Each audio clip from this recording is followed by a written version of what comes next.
Ankerkeriari stop Galder eta Aitor aske plataforma aurkeztu dugu. Herri plataforma hau Gasteizko eta Amurrioko herritarrok sortu dugu.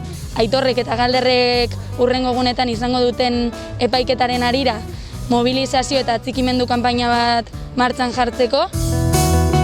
Hilabete honetan, urtarrilaren 21 eta 22an Audientzia Nazionalean izango dute Galderrek eta Aitorrek epaiketa, eta horri aurre egiteko deialdi mobilizatzaileak egingo ditugu, baina baita atxikimendu kanpaina bat jarri dugu abian.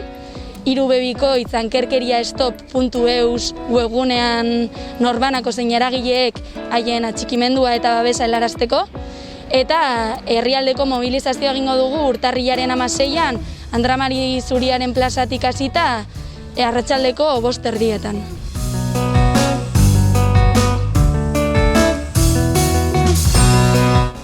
Kanpaina honen harira, eskualdera eta batez ere Amurrion, baina eskualdeko deialdiak egongo dira, datorren astelenean, naiz eta iragarrita oraindik ez egon, arratsaldean, astelenean, txar ireki eta informatibo bat egongo da, kasu eta honen inguruko berriak eta plataformaren inguruan eta egingo diren mobilizazioen inguruan berri emateko eta parte hartzeko, ideiak jasotzeko eta horren inguruan.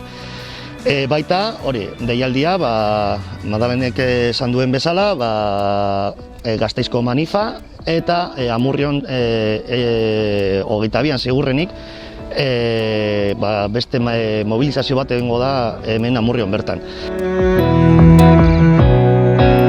Eskualdeko Gasteizko Amurrioko herritar guztioi dei egiten diegu egoera hau salatzen eta injustizien aurrean kaleak hartzen.